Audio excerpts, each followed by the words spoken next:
صاركي عدعيبو متعين التاجلسو كفوكي يا عابو ولا الوضع عسانا.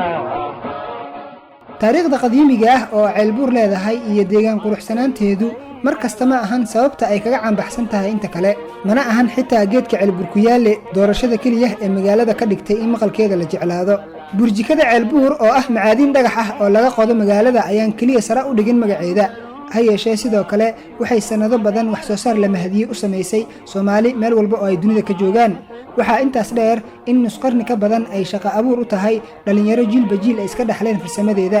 lama oga sida lagu sahmiyey khayraadkeeda, waxaase la isku raacsan yahay in burjikada la'aanteed magaca ceelbuur uu yeelan lahaa micno aad uga duwan midka muuqaal iyo nolol ahaaneed ee maanta ka jira, waayo wax soo saarkeedu ilaa iyo hadda waa sancada qura ee astaan qaran u ah Jamhuuriyadda Soomaaliya. sanadihii 80-aadka magaalada Kismaayo waxaa lagu martigeliyey suuqa caalamiga ah ee wax soo saarka, kaas oo dal walba uu ku soo bandhigay waxyaalaha uu dunida kale u dhoofiyo. markii la soo gaaray Soomaaliya, shaashadii laga fiirsanayay bandhigyada waxaa mar qura ka soo baxay xoogsato farsameynaysa burjikada ceelbuur iyo gaadiid waaweyn oo lagu daabulayo si loogu dhoofiyo dalalka dariska ah iyo dunida Carabta. maalintaas kadib Cumar Axmed Siyaad oo ku magac dheeraa Cumar Garcade oo ka mid ahaa dadka degan Kismaayo wuxuu qofkii aqoon waayay ceelbuur ka qaadi jiray burjikada uu haysto ilaa uu gaaray inuu dadka ku baraarujiyo wadantooyada khayraad ahaaneed ee magaaladani gaarka ku tahay. si kale marka loo dhigo, burjikadu waa wax soo saarka qura oo la kowsaday kacaanka magaaloobida, halkaas oo ay adkayd in sidii miiga qoryo xaaba ah oo la soo gurbiyey lagu shido 3 dhagax oo la iska soo horjeestay. taas beddelkeeda waxaa sahlanaatay in burjikada lagu shito dhuxusha si loogu karsado.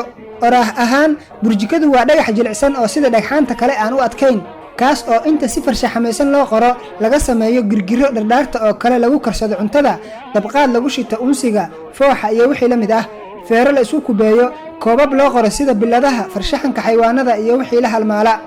hawsha burjika samaynta waxaa ka horeeya halgan adag. meesha laga soo qodo waxaa la yiraahdaa kaawada.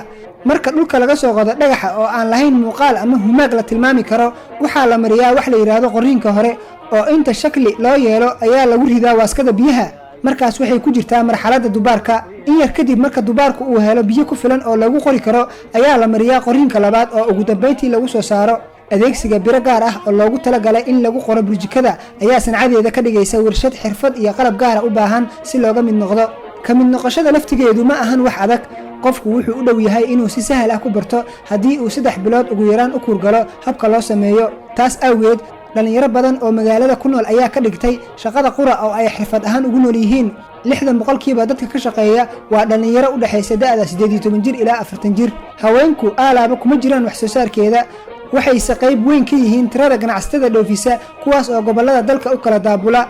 marka la fiiriyo wax soo saarka guud ee magaalada ka jira, burjikadu ma ahan tan kaliya, waxaa kale oo laga dhoofiyaa xoolaha nool, maqaarka, cusbada, digirta iyo wixii soo raaca.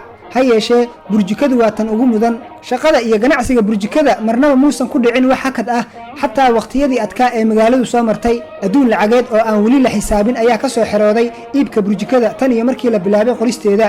inta dadka ceelbuur ay helayaan khayraadka burjikada waxay si lagu faani karo u buuxinayaan doorka uu dalkeenu ku leeyahay wax soo saarka caalamka.